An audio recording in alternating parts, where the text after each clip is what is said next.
बिस्मिल्लाहिर्रहमानिर्रहीम। आज हम बात करते हैं फर्स्ट ईयर फर्स्ट चैप्टर के हवाले से। इसमें हम देखेंगे इंट्रोडक्शन टू बियोलॉजी, कि बियोलॉजी का इंट्रोडक्शन क्या है, बियोलॉजी है क्या, बियोलॉजी के अंदर हम किन किन चीज़ों को पढ़ेंगे। अब बियोलॉजी की बात करें तो देखें, बियोलॉजी जो है ये एक ग्रीक वर्ड है जो कि दो लफ्ज़ों का मजमूआ है। दो लफ्ज़, एक है बायो, दूसरा है लॉगी। बायो कहते हैं लाइफ को और लॉगी study, to learn, to think, to understand, यानी किसी भी चीज़ के बारे में समझना, पढ़ना, देखना, उनके बारे में सोचना लॉगी कहलाता है। और बायोलॉजी यानी स्टडी ऑफ लाइफ, यानी ज़िंदगी के बारे में पढ़ना, ज़िंदगी के बारे में सोचना बायोलॉजी कहलाता है। हमने कहा कि बायो यानी लाइफ, तो लाइफ है क्या? लाइफ के बारे में देखें, हम कह सकते हैं कि जो लाइफ है is a set of characters that differentiate living things from non living things. जो ज़िंदगी है ये खसूसियात का एक ऐसा मजमूआ है जो लिविंग थिंग्स को, जानदार अशिया को बेजान अशिया से अलग करता है। अगर सिंपल बात करें, कुछ चीज़ें ऐसी हैं जो खूबियाँ ज़िंदगी के हवाले से या जानदारों के हवाले से हम मोस्टली देखते हैं कि जानदार की एक खूबी तो ये होती है कि जानदार साइज़ में बड़े होते हैं, दे ग्रो इन साइज़। दूसरा देखें, वो अपने जैसे ऑफ स्प्रिंग प्रोड्यूस करते हैं। तीसरी चीज़, वो लोकोमोशन भी कर सकते हैं। ये तकरीबन 3 ऐसी खसूसियात हैं जो मोस्टली जानदारों के अंदर नज़र आती हैं। लोकोमोशन में देखें तो वो मोस्टली हमें एनिमल्स के अंदर नज़र आती है। अगर बात करें ग्रो इन साइज़ की और अपने जैसे जानदार पैदा करने की, तो प्लांट्स के अंदर डेफिनेटली पाई जाती है। प्लांट्स भी वैसे मूवमेंट करते हैं, उनकी कह सकते हैं ब्रांचेस मूव करती हैं या उनकी रूट्स मूव करती हैं, उनके अंदर प्रॉपर लोकोमोशन नहीं पाई जाती जैसे एनिमल्स के अंदर है। अब कुछ वो करेक्टर्स यहाँ नीचे दी गई हैं जो कि किसी भी जानदार के अंदर मौजूद होती हैं। पहली है, उनके अंदर ऑर्गेनाइजेशन पाई जाती है। ऑर्गेनाइजेशन से मुराद छोटी छोटी अशिया मिलती हैं, बड़ी चीज़ें बनाती हैं। इसी फर्स्ट चैप्टर के अंदर हमारा तीसरा या चौथा टॉपिक इसी हवाले से होगा कि कौन कौन से ऑर्गेनाइजेशन के दर्जात हैं, कौन कौन सी चीज़ें हैं तो किसी एक ऑर्गेनिज़म को बनाती हैं। जिनमें स्पेशली देखें, हम जानते हैं जो सेल है is a basic structural as well as functional unit of life. Cell से मिलकर कोई भी जानदार बनता है।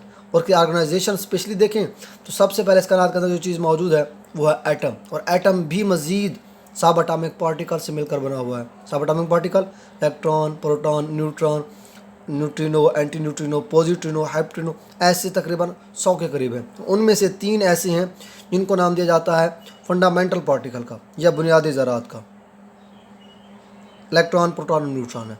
अब उसके बाद हम देखें उसकी एक खूबी और ये भी है कि दे हैव कम्प्लेक्स एंटाइटीज़। उनकी जो एंटाइटीज़ कहते हैं एग्जिस्टेंस को, किसी भी चीज़ के होने को, कम्प्लेक्स, पेचीदा। अब जो उनकी बॉडी है वो बहुत ज़्यादा पेचीदा होती है।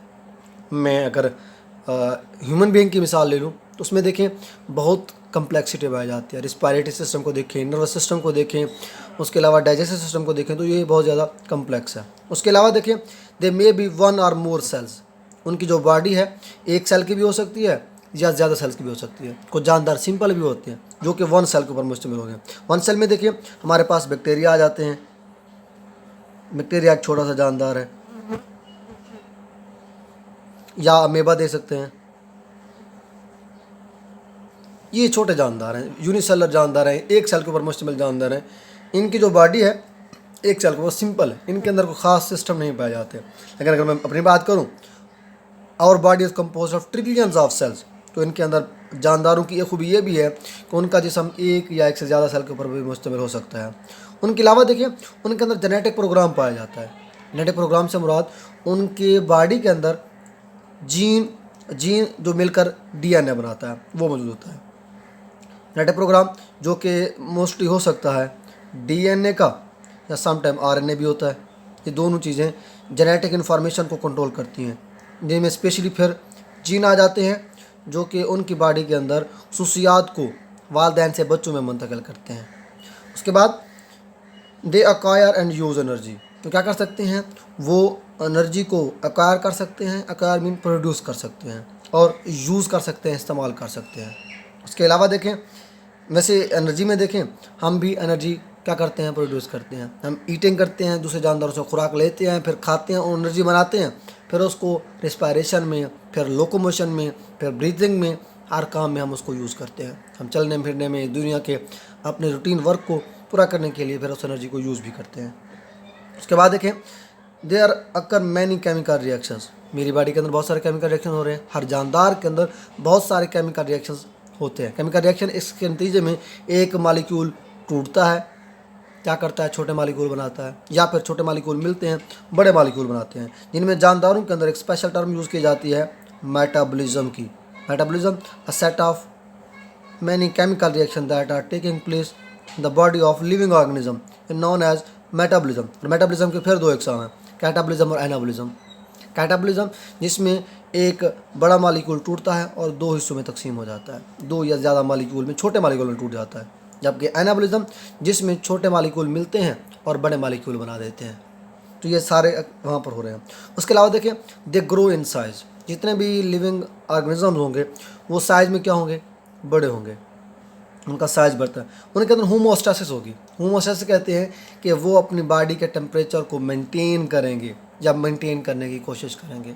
हमारी बॉडी ऑलमोस्ट है 37 डिग्री सेंटीग्रेड टेम्परेचर, ये कभी भी कम या ज़्यादा नहीं होता।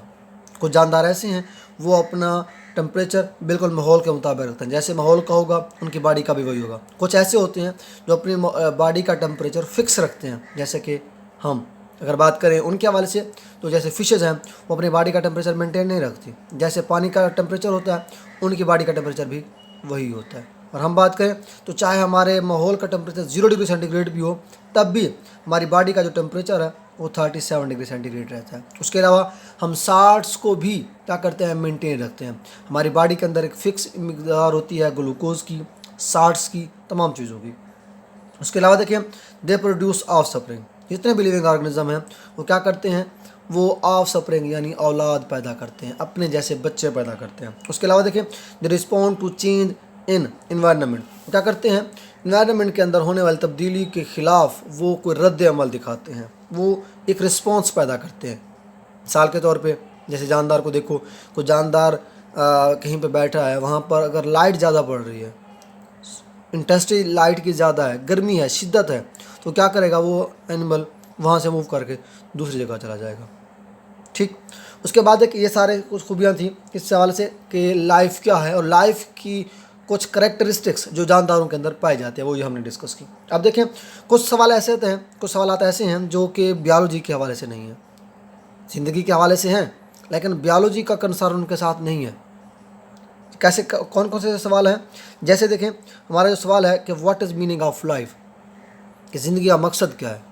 तो ज़िंदगी का मकसद ये बायोलॉजी नहीं बताएगी, बायोलॉजी का इसके साथ कोई कंसर्न नहीं है। इसका सवाल, इन सवाल का जवाब देखें तो कोई थियोलॉजिस्ट देगा, कोई कह सकते हैं कोई फ़िलासफ़र देगा, ये हमारा मज़हब दे सकता है। जैसे हम कह सकते हैं हमारा दुनिया में आने का मकसद क्या था, हमारा इस्लाम कहता है कि हमारा दुनिया में आने का मकसद है कि हम अल्लाह पाक की इबादत करें और लोगों की मदद करें।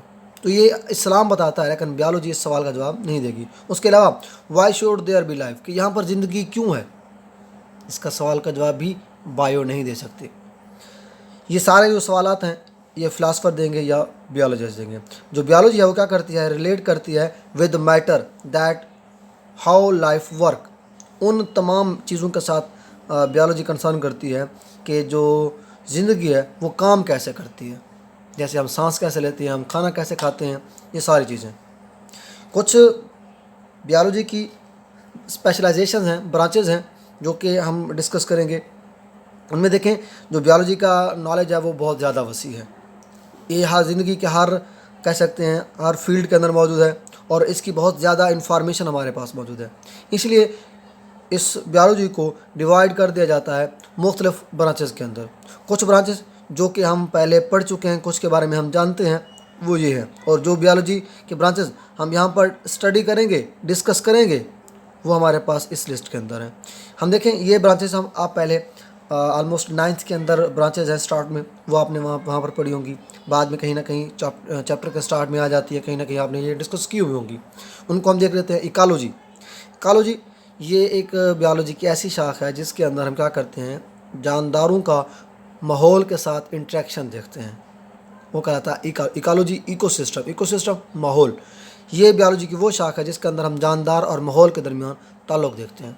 उसके अलावा देखिए एम्ब्रियोलॉजी, एम्ब्रियो से निकला है एम्ब्रियो, जिसमें हम क्या करेंगे, किसी भी जानदार के एग के बनने से लेकर उसके बच्चे के पैदा होने तक तमाम जो मराहिल हैं, फर्टिलाइजेशन कैसे होती है, वो बड़ा कैसे होता है, फीटस कैसे बनता है, उनके वाइटल ऑर्गन्स कैसे बनते हैं, उनकी बॉडी कैसे कंपोज होती है, उसकी शेप क्या है, ये तमाम चीज़ें हम कहाँ पढ़ेंगे, एम्ब्रियोलॉजी के अंदर।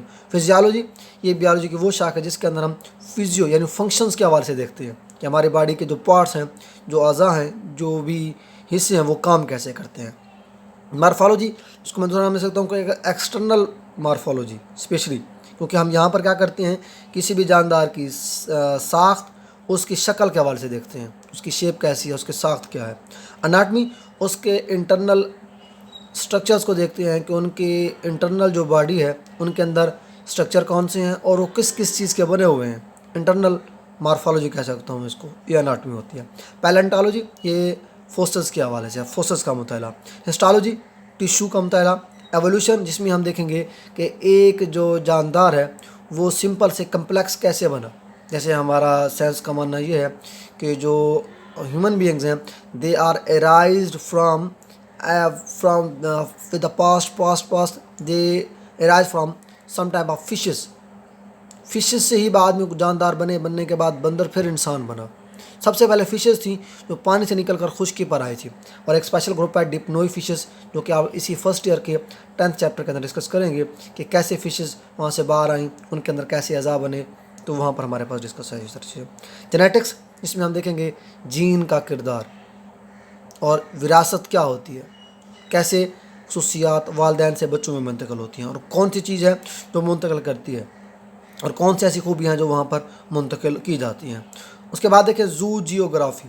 जू जानवरों को कहते हैं, और जानवरों का इस दुनिया के ऊपर बिखराव जू जियोग्राफी कराते हैं। ये सारी चीज़ें आपने पहले पढ़ी हुई हैं। कुछ ब्रांचेज ऐसी हैं जो कि हमने अगले टॉपिक के अंदर ये ब्रांचेस डिस्कस करनी है। पहली ब्रांच हमारी मॉलिक्यूलर बायोलॉजी, फिर microbiology, marine biology, fresh water biology, parasitology, human biology, social biology और बायोटेक्नोलॉजी। ये ब्रांचेज हम यहाँ पर डिस्कस करेंगे हमारे इस चैप्टर के। अब हमारा जो नेक्स्ट लेक्चर होगा उसके अंदर हम ये ब्रांचेज डिस्कस करेंगे। यहाँ से कोई भी सवाल आपने पूछना हो तो लाजमी कमेंट कीजिए। अल्लाह हाफिज़।